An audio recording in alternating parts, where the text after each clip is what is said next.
Today we're making a homemade adobo spice mix. Now there are a ton of different variations of this spice mix. This is just the one that I have found that I like. Feel free to tweak it to suit your own taste.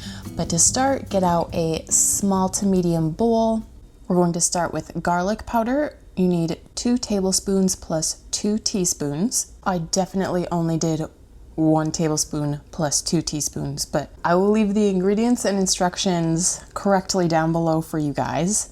2 tablespoons plus 2 teaspoons of garlic powder. Then we need salt, 1.5 tablespoons. So that equals 4 teaspoons plus a half teaspoon. And I'm using coarse kosher salt.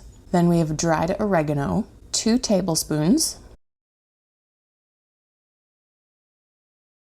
Then we have turmeric powder, 2 tablespoons. And sometimes it's best to measure your ingredients, not right over the bowl. Then we have onion powder, 2 tablespoons. Next we have cumin, 1 tablespoon. Black pepper or white pepper, 1 tablespoon of whichever you choose.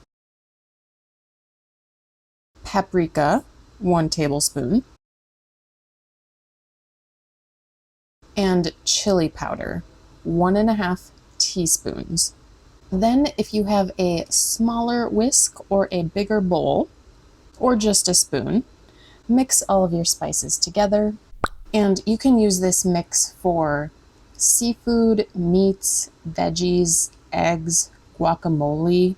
I like to add it to quesadillas. I think it brings such a great flavor. Leave me a comment down below what you think this spice mix would be good in or on, or what you like to use your adobo seasoning for. And then go ahead and store it in an airtight container. This will yield approximately 3/4 of a cup of spice mix in total. So you can use this for yourself, or this is a great gift to someone who loves to cook. If you would try out this adobo seasoning mix, go ahead and give this video a thumbs up.